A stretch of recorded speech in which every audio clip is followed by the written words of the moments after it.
ಸಮುದಾಯಗಳ ನಡುವೆ ಇದ್ದ ಜಾತಿ ಗಣತಿಯ ಜ್ವಾಲೆ ಇದೀಗ ಆಡಳಿತಾರೂಢ ಪಕ್ಷ ಹಾಗೆ ವಿರೋಧ ಪಕ್ಷದ ನಡುವೆ ಕೂಡ ಹೊತ್ತಿ ಉರಿತಾ ಇದೆ. ಮೂಲ ಪ್ರತಿ ಮಿಸ್ಸಿಂಗ್ ಇದೆ ಅನ್ನೋ ಆರ್ ಅಶೋಕ್ ಅವರ ಹೇಳಿಕೆಗೆ ಇವತ್ತು ಗೃಹ ಸಚಿವ ಡಾಕ್ಟರ್ ಜಿ ಪರಮೇಶ್ವರ್ ಕಿಡಿಕಾರಿದ್ದಾರೆ. ಕಾಂಗ್ರೆಸ್ ಬಿಜೆಪಿ ನಡುವೆ ಆ ಮೂಲಕ ಜಾತಿ ಗಣತಿಯ ವಾರ್ ಮುಂದುವರೆದಿದೆ. ಮೂಲ ಪ್ರತಿ ಮಿಸ್ಸಿಂಗ್ ಆಗಿದೆ ಅನ್ನೋ ಆರೋಪಕ್ಕೆ ಪರಮೇಶ್ವರ್ ಅವರು ತಿರುಗೇಟು ನೀಡಿದ್ದಾರೆ. ಮೂಲ ಪ್ರತಿ ಇಲ್ಲದೆ ಇರೋಕೆ ಹೇಗೆ ಸಾಧ್ಯ, ಅನಾವಶ್ಯಕವಾಗಿ ಆರೋಪ ಮಾಡಿದ್ರೆ ಪ್ರಯೋಜನ ಇಲ್ಲ ಅಂತ ಹೇಳಿ ಬೆಂಗಳೂರಿನಲ್ಲಿ ಗೃಹ ಸಚಿವ ಡಾಕ್ಟರ್ ಜಿ ಪರಮೇಶ್ವರ್ ಹೇಳಿಕೆ ನೀಡಿದ್ದಾರೆ. ಇವ್ರು ಸಾಬರ್ಗೆ ಹಿಜಾಬ್ ತೆಗೆದಿದ್ದಕ್ಕೆ ಬಾಯ್ ಬಡ್ಕೊಂಡ್ಬಿಟ್ರು. ಏನೋ ಆಕಾಶ ಬಿದ್ದಂಗೆ. ಏನ್ರಿ ಒಂದು ಬಟ್ಟೆ ಅಷ್ಟೇ ಅಂದ್ರು. ಬಟ್ಟೆ ಅವರು ವಿರೋಧ ಪಕ್ಷದವರು ಎಲ್ಲ ವಿಷಯದಲ್ಲೂ ಕೂಡ ಆರೋಪಗಳು ಮಾಡ್ತಾ ಇರ್ತಾರೆ. ನಾವು ಅವರಿಗೆ ಕೇಳೋದೇನು ಅಂದ್ರೆ, ನೀವು ಪಾಸಿಟಿವ್ ಕ್ರಿಟಿಸಿಸಮ್ ಮಾಡಿ ಸರ್ಕಾರದ್ದು, ಅನಾವಶ್ಯಕವಾಗಿ ಆರೋಪಗಳನ್ನು ಮಾಡಿದ್ರೆ ಪ್ರಯೋಜನ ಇಲ್ಲ ಅಂತ ಹೇಳ್ತಿರ್ತೀವಿ. ಆದರೆ ಅವರು ಆರೋಪಗಳನ್ನು ಮಾಡ್ತಾನೆ ಇರ್ತಾರೆ. ಈಗ ಮೂಲ ಪ್ರತಿನೇ ಇಲ್ಲದೆ ಹೇಗಾಗುತ್ತೆ? ಮೂಲ ಪ್ರತಿ ಕಮಿಷನರೇಟ್ ಅಲ್ಲಿ ಇರಲೇಬೇಕಾಗ್ತದೆ.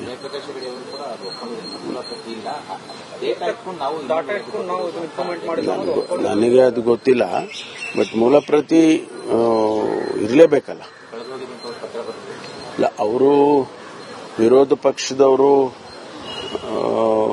ಎಲ್ಲ ವಿಷಯದಲ್ಲೂ ಕೂಡ ಆರೋಪಗಳು ಮಾಡ್ತಾ ಇರ್ತಾರೆ. ನಾವು ಅವರಿಗೆ ಕೇಳೋದೇನು ಅಂದ್ರೆ, ನೀವು ಪಾಸಿಟಿವ್ ಕ್ರಿಟಿಸಿಸಮ್ ಮಾಡಿ ಸರ್ಕಾರದ್ದು, ಅನಾವಶ್ಯಕವಾಗಿ ಆರೋಪಗಳನ್ನು ಮಾಡಿದ್ರೆ ಪ್ರಯೋಜನ ಇಲ್ಲ ಅಂತ ಹೇಳ್ತಿರ್ತೀವಿ. ಆದರೆ ಅವರು ಆರೋಪಗಳನ್ನು ಮಾಡ್ತಾನೆ ಇರ್ತಾರೆ. ಈಗ ಮೂಲ ಪ್ರತಿನೇ ಇಲ್ಲದೆ ಹೇಗಾಗುತ್ತೆ? ಮೂಲ ಪ್ರತಿ ಕಮಿಷನರೇಟ್ ಅಲ್ಲಿ ಇರಲೇಬೇಕಾಗ್ತದೆ.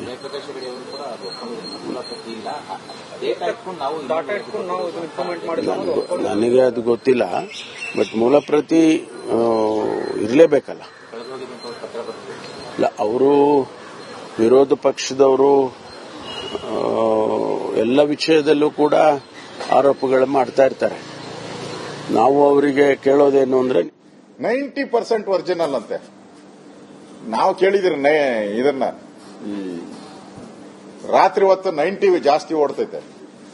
60-90 ರಾತ್ರಿ ಹೊತ್ತು ಓಡೋದು ಜಾಸ್ತಿ.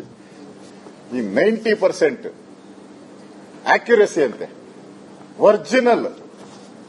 ಈ ಮೂಲ ಪ್ರತಿ ಮಿಸ್ಸಿಂಗ್ ಅನ್ನೋ ಆರೋಪ ಪ್ರತ್ಯಾರೋಪದ ಬಗ್ಗೆ ಮಾತನಾಡಲಿಕ್ಕೆ ಖುದ್ದು ಹಿಂದುಳಿದ ಆಯೋಗಗಳ ಅಧ್ಯಕ್ಷರಾಗಿದ್ದ ಜಯಪ್ರಕಾಶ್ ಹೆಗಡೆ ಅವರೇ ನಮ್ಮ ಜೊತೆ ದೂರವಾಣಿ ಸಂಪರ್ಕದಲ್ಲಿದ್ದಾರೆ. ಸರ್ ನಮಸ್ಕಾರ. ದಿನ ಸಂಖ್ಯೆಗಳ ಬಗ್ಗೆ ಗೊಂದಲಗಳಿತ್ತು ಸರ್, ಇದೀಗ ಮೂಲ ಪ್ರತಿ ಮಿಸ್ಸಿಂಗ್ ಅನ್ನೋ ಆರೋಪ, ಏನ್ ಹೇಳ್ತೀರಿ ಈ ಬಗ್ಗೆ? ಹಲೋ ಸರ್, ಧ್ವನಿ ತಲುಪ್ತಾ ಇದೆ ಅಂತ ಭಾವಿಸ್ತೀನಿ. ಸರಿಯಾಗಿ ನಿಮ್ಮ ಪ್ರಶ್ನೆ ಏನು?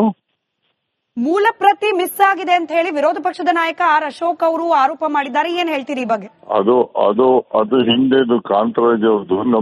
ನಮ್ದು ಮೂಲ ಪ್ರತಿನೂ ಇದೆ, ಎಲ್ಲ ಸೈನು ಇದೆ, ಕೊಟ್ಟಂತದ್ದು, ಸರ್ಕಾರ ಕೊಟ್ಟಂತದ್ದು.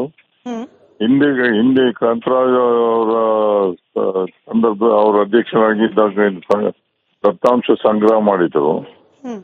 ಅದಾದ ಮೇಲೆ ನಾನು ಇದ್ದಾಗ ಅಧ್ಯಕ್ಷತೆಯಲ್ಲಿ ನಮ್ಮ ಮೆಂಬರ್ಸ್, ನಾವು ಮತ್ತೆ ಮೆಂಬರ್ ಸೆಕ್ರೆಟರಿ ಕೂತ್ ಸಹಿ ಮಾಡಿ ಸರ್ಕಾರ ಕೊಟ್ಟಿದ್ದೇವೆ. ಈಗ ಆ ಪ್ರಶ್ನೆನೇ ಉದ್ಭವ ಆಗೋದಿಲ್ಲ ಹಿಂದೆ ಮೂಲ ಪ್ರತಿದು. ಈ ಹಿಂದಿನ ಆಯೋಗದ ಮೂಲ ಪ್ರತಿ ಮಿಸ್ಸಿಂಗ್ ಇದ್ರೆ ಈಗ ಕೊಟ್ಟಿರೋ ವರದಿಗೆ ಯಾವುದೇ ರೀತಿ ಲಿಂಕ್ ಇಲ್ವಾ? ಅದರ ದತ್ತಾಂಶ ಮಾತ್ರ ಉಪಯೋಗ ಮಾಡಿದ್ದೇವೆ, ಅವರದ್ದು ವರದಿ ಅಲ್ಲ. ಓಕೆ. ಸೊ ಆ ದತ್ತಾಂಶಗಳದ್ದು ಮೂಲ ಪ್ರತಿ ಅಂತೂ ಇತ್ತು, ಅವ್ರೇನ್ ಕಲೆಕ್ಟ್ ಮಾಡಿದ್ರು, ಸರ್ವೆ ಮಾಡಿ ಮೂಲ ಪ್ರತಿ ಇದೆ. ಅದರಲ್ಲಿ ಭಾರತ್ ಎಲೆಕ್ಟ್ರಾನಿಕ್ ಲಿಮಿಟೆಡ್ನವರು ಅದು ಅವ್ರ ಹತ್ರನೇ ಇದೆ, ಸ್ಟೋರ್ ಮಾಡಿದ್ದಾರೆ. ಪ್ರಿಂಟೆಡ್ ಕಾಪಿ ಇದರಲ್ಲಿದೆ, ಟ್ರೆಜರಿಯಲ್ಲಿ ಇದೆ, ಈಗ ಸರ್ಕಾರದ ಹತ್ರ ಇದೆ. ಈಗ ಹಾಗಾದ್ರೆ ವಿರೋಧ ಪಕ್ಷದ ಆರೋಪದ ಪ್ರಕಾರ ಈಗ ವಿರೋಧ ಪಕ್ಷದ ನಾಯಕರು ಹೇಳಿದಂತದ್ದು ಅದು ಹಿಂದಿನದ್ದು, ಅದಲ್ಲ.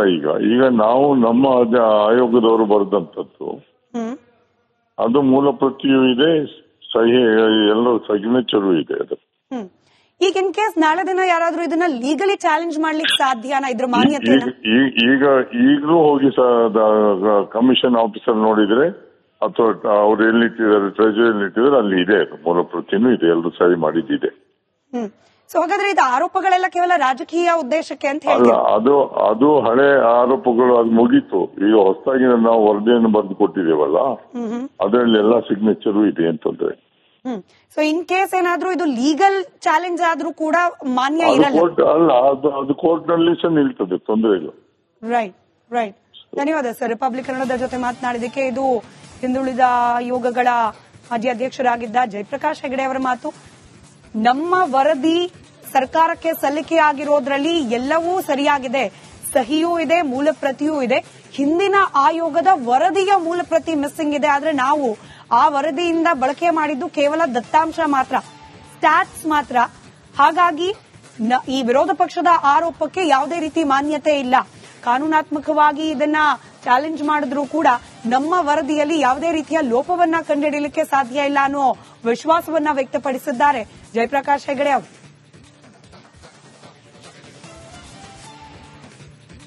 ಸಮುದಾಯಗಳ ನಡುವೆ ಇದ್ದ ಜಾತಿ ಗಣತಿಯ ಜ್ವಾಲೆ ಇದೀಗ ಆಡಳಿತಾರೂಢ ಪಕ್ಷ ಹಾಗೆ ವಿರೋಧ ಪಕ್ಷದ ನಡುವೆ ಕೂಡ ಹೊತ್ತಿ ಉರಿತಾ ಇದೆ. ಮೂಲ ಪ್ರತಿ ಮಿಸ್ಸಿಂಗ್ ಇದೆ ಅನ್ನೋ ಆರ್ ಅಶೋಕ್ ಅವರ ಹೇಳಿಕೆಗೆ ಇವತ್ತು ಗೃಹ ಸಚಿವ ಡಾಕ್ಟರ್ ಜಿ ಪರಮೇಶ್ವರ್ ಕಿಡಿಕಾರಿದ್ದಾರೆ. ಕಾಂಗ್ರೆಸ್ ಬಿಜೆಪಿ ನಡುವೆ ಆ ಮೂಲಕ ಜಾತಿ ಗಣತಿಯ ವಾರ್ ಮುಂದುವರೆದಿದೆ. ಮೂಲ ಪ್ರತಿ ಮಿಸ್ಸಿಂಗ್ ಆಗಿದೆ ಅನ್ನೋ ಆರೋಪಕ್ಕೆ ಪರಮೇಶ್ವರ್ ಅವರು ತಿರುಗೇಟು ನೀಡಿದ್ದಾರೆ. ಮೂಲ ಪ್ರತಿ ಇಲ್ಲದೆ ಇರೋ ಹೇಗೆ ಸಾಧ್ಯ, ಅನಾವಶ್ಯಕವಾಗಿ ಆರೋಪ ಮಾಡಿದ್ರೆ ಪ್ರಯೋಜನ ಇಲ್ಲ ಅಂತ ಹೇಳಿ ಬೆಂಗಳೂರಿನಲ್ಲಿ ಗೃಹ ಸಚಿವ ಡಾಕ್ಟರ್ ಜಿ ಪರಮೇಶ್ವರ್ ಹೇಳಿಕೆ ನೀಡಿದ್ದಾರೆ. ಇವ್ರು ಸಾಬರ್ಗೆ ಹಿಜಾಬ್ ತೆಗೆದಿದ್ದಕ್ಕೆ ಬಾಯ್ ಬಡ್ಕೊಂಡ್ಬಿಟ್ರು. ಏನೋ ಆಕಾಶ ಬಿದ್ದಂಗೆ. ಏನ್ರಿ ಒಂದು ಬಟ್ಟೆ ಅಷ್ಟೇ ಅಂದ್ರು. ಬಟ್ಟೆ ಅವರು ವಿರೋಧ ಪಕ್ಷದವರು ಎಲ್ಲ ವಿಷಯದಲ್ಲೂ ಕೂಡ ಆರೋಪಗಳು ಮಾಡ್ತಾ ಇರ್ತಾರೆ. ನಾವು ಅವರಿಗೆ ಕೇಳೋದೇನು ಅಂದ್ರೆ, ನೀವು ಪಾಸಿಟಿವ್ ಕ್ರಿಟಿಸಿಸಮ್ ಮಾಡಿ ಸರ್ಕಾರದ್ದು, ಅನಾವಶ್ಯಕವಾಗಿ ಆರೋಪಗಳನ್ನು ಮಾಡಿದ್ರೆ ಪ್ರಯೋಜನ ಇಲ್ಲ ಅಂತ ಹೇಳ್ತಿರ್ತೀವಿ. ಆದರೆ ಅವರು ಆರೋಪಗಳನ್ನು ಮಾಡ್ತಾನೆ ಇರ್ತಾರೆ. ಈಗ ಮೂಲ ಪ್ರತಿನೇ ಇಲ್ಲದೆ ಹೇಗಾಗುತ್ತೆ? ಮೂಲ ಪ್ರತಿ ಕಮಿಷನರೇಟ್ ಅಲ್ಲಿ ಇರಲೇಬೇಕಾಗ್ತದೆ.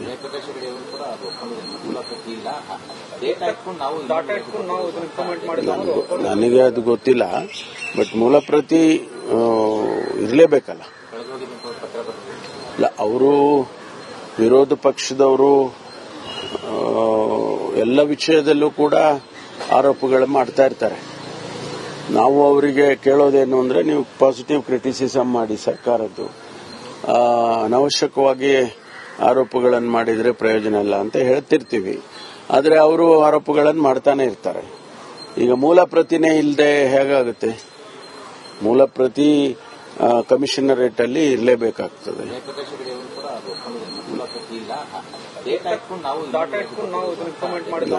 ನನಗೆ ಅದು ಗೊತ್ತಿಲ್ಲ, ಬಟ್ ಮೂಲ ಪ್ರತಿ ಇರಲೇಬೇಕಲ್ಲ.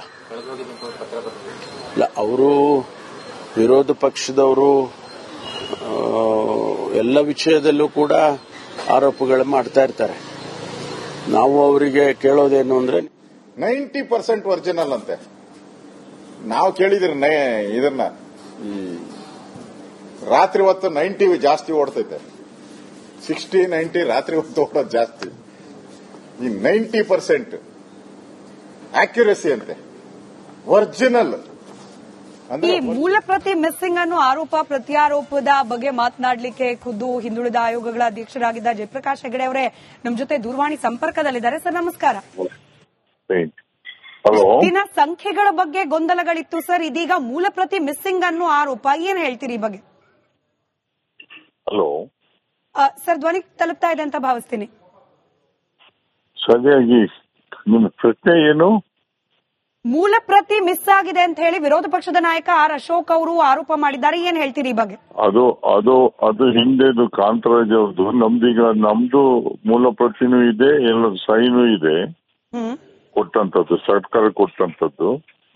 ಹಿಂದೆ ಕಾಂತರಾಜ್ ಅವರ ಸಂದರ್ಭ ಅವರ ಅಧ್ಯಕ್ಷರಾಗಿದ್ದಾಗ ದತ್ತಾಂಶ ಸಂಗ್ರಹ ಮಾಡಿದ್ರು. ಅದಾದ ಮೇಲೆ ನಾನು ಇದ್ದಾಗ ಅಧ್ಯಕ್ಷತೆಯಲ್ಲಿ ನಮ್ಮ ಮೆಂಬರ್ಸ್, ನಾವು ಮತ್ತೆ ಮೆಂಬರ್ ಸೆಕ್ರೆಟರಿ ಕೂತ್ ಸಹಿ ಮಾಡಿ ಸರ್ಕಾರ ಕೊಟ್ಟಿದ್ದೇವೆ. ಈಗ ಆ ಪ್ರಶ್ನೆನೇ ಉದ್ಭವ ಆಗೋದಿಲ್ಲ ಹಿಂದೆದು ಮೂಲ ಪ್ರತಿದು. ಈ ಹಿಂದಿನ ಆಯೋಗದ ಮೂಲ ಪ್ರತಿ ಮಿಸ್ಸಿಂಗ್ ಇದ್ರೆ ಈಗ ಕೊಟ್ಟಿರೋ ವರದಿಗೆ ಯಾವುದೇ ರೀತಿ ಲಿಂಕ್ ಇಲ್ವಾ? ಅದರ ದತ್ತಾಂಶ ಮಾತ್ರ ಉಪಯೋಗ ಮಾಡಿದ್ದೇವೆ. ಹಾ, ಅವರದ್ದು ವರದಿ ಅಲ್ಲ. ಓಕೆ. ಸೊ ಆ ದತ್ತಾಂಶಗಳದ್ದು ಮೂಲ ಪ್ರತಿ ಅಂತೂ ಇತ್ತು, ಅವ್ರೇನ್ ಕಲೆಕ್ಟ್ ಮಾಡಿದ್ರು, ಸರ್ವೆ ಮಾಡಿ ಇದೆ, ಮೂಲ ಪ್ರತಿ ಇದೆ. ಅದರಲ್ಲಿ ಭಾರತ್ ಎಲೆಕ್ಟ್ರಾನಿಕ್ಸ್ ಲಿಮಿಟೆಡ್ನವರು ಅದು ಅವ್ರ ಹತ್ರನೇ ಇದೆ, ಸ್ಟೋರ್ ಮಾಡಿದ್ದಾರೆ. ಪ್ರಿಂಟೆಡ್ ಕಾಪಿ ಇದರಲ್ಲಿದೆ, ಟ್ರೆಜರಿಯಲ್ಲಿ ಇದೆ, ಈಗ ಸರ್ಕಾರದ ಹತ್ರ ಇದೆ. ಈಗ ಹಾಗಾದ್ರೆ ವಿರೋಧ ಪಕ್ಷದ ಆರೋಪದ ಪ್ರಕಾರ ಈಗ ವಿರೋಧ ಪಕ್ಷದ ನಾಯಕರು ಹೇಳಿದಂಥದ್ದು ಅದು ಹಿಂದಿನದ್ದು, ಅದಲ್ಲ. ಈಗ ನಾವು ನಮ್ಮ ಆಯೋಗದವರು ಬರೆದಂಥದ್ದು ಅದು ಮೂಲ ಪ್ರತಿಯೂ ಇದೆ, ಸಹಿ ಎಲ್ಲ ಸಿಗ್ನೇಚರು ಇದೆ ಅದು. ಈಗ ಇನ್ ಕೇಸ್ ನಾಳೆ ದಿನ ಯಾರಾದ್ರೂ ಇದನ್ನ ಲೀಗಲಿ ಚಾಲೆಂಜ್ ಮಾಡ್ಲಿಕ್ಕೆ ಸಾಧ್ಯನಾ, ಇದ್ರ ಮಾನ್ಯತೆ? ಈಗಲೂ ಹೋಗಿ ಕಮಿಷನ್ ಆಫೀಸರ್ ನೋಡಿದ್ರೆ ಅಥವಾ ಅವ್ರು ಎಲ್ಲಿಟ್ಟಿದ್ದಾರೆ, ಟ್ರೆಜರಿಯಲ್ಲಿ ಇಟ್ಟಿದ್ದಾರೆ, ಅಲ್ಲಿ ಇದೆ, ಮೂಲ ಪ್ರತಿನೂ ಇದೆ, ಎಲ್ಲರೂ ಸಹಿ ಮಾಡಿದ್ದಿದೆ. ಸೊ ಹಾಗಾದ್ರೆ ಇದು ಆರೋಪಗಳೆಲ್ಲ ಕೇವಲ ರಾಜಕೀಯ ಉದ್ದೇಶಕ್ಕೆ ಅಂತ ಹೇಳಿ? ಅಲ್ಲ, ಅದು ಹಳೆ ಆರೋಪಗಳು, ಅದು ಮುಗೀತು. ಈಗ ಹೊಸದಾಗಿ ನಾವು ವರದಿಯನ್ನು ಬರೆದು ಕೊಟ್ಟಿದ್ದೇವಲ್ಲ, ಅದರಲ್ಲಿ ಎಲ್ಲ ಸಿಗ್ನೇಚರು ಇದೆ ಅಂತಂದ್ರೆ. ಸೊ ಇನ್ ಕೇಸ್ ಏನಾದ್ರೂ ಇದು ಲೀಗಲ್ ಚಾಲೆಂಜ್ ಆದ್ರೂ ಕೂಡ ಮಾನ್ಯ ಇರಲ್ಲ? ಅಲ್ಲ, ಅದು ಕೋರ್ಟ್ ನಲ್ಲಿ ಸಹ ನಿಲ್ತದೆ, ತೊಂದರೆ ಇಲ್ಲ. Right, right. ಧನ್ಯವಾದ ಸರ್, ರಿಪಬ್ಲಿಕ್ ಕನ್ನಡದ ಜೊತೆ ಮಾತನಾಡಿದಕ್ಕೆ. ಇದು ಹಿಂದುಳಿದ ಆಯೋಗಗಳ ಮಾಜಿ ಅಧ್ಯಕ್ಷರಾಗಿದ್ದ ಜಯಪ್ರಕಾಶ್ ಹೆಗಡೆ ಅವರ ಮಾತು. ನಮ್ಮ ವರದಿ ಸರ್ಕಾರಕ್ಕೆ ಸಲ್ಲಿಕೆಯಾಗಿರೋದ್ರಲ್ಲಿ ಎಲ್ಲವೂ ಸರಿಯಾಗಿದೆ, ಸಹಿಯೂ ಇದೆ, ಮೂಲ ಪ್ರತಿಯೂ ಇದೆ. ಹಿಂದಿನ ಆಯೋಗದ ವರದಿಯ ಮೂಲ ಪ್ರತಿ ಮಿಸ್ಸಿಂಗ್ ಇದೆ. ಆದ್ರೆ ನಾವು ಆ ವರದಿಯಿಂದ ಬಳಕೆ ಮಾಡಿದ್ದು ಕೇವಲ ದತ್ತಾಂಶ ಮಾತ್ರ, ಸ್ಟ್ಯಾಟ್ಸ್ ಮಾತ್ರ. ಹಾಗಾಗಿ ಈ ವಿರೋಧ ಪಕ್ಷದ ಆರೋಪಕ್ಕೆ ಯಾವುದೇ ರೀತಿ ಮಾನ್ಯತೆ ಇಲ್ಲ. ಕಾನೂನಾತ್ಮಕವಾಗಿ ಇದನ್ನ ಚಾಲೆಂಜ್ ಮಾಡಿದ್ರೂ ಕೂಡ ನಮ್ಮ ವರದಿಯಲ್ಲಿ ಯಾವುದೇ ರೀತಿಯ ಲೋಪವನ್ನ ಕಂಡುಹಿಡಿಯಲಿಕ್ಕೆ ಸಾಧ್ಯ ಇಲ್ಲ ಅನ್ನೋ ವಿಶ್ವಾಸವನ್ನ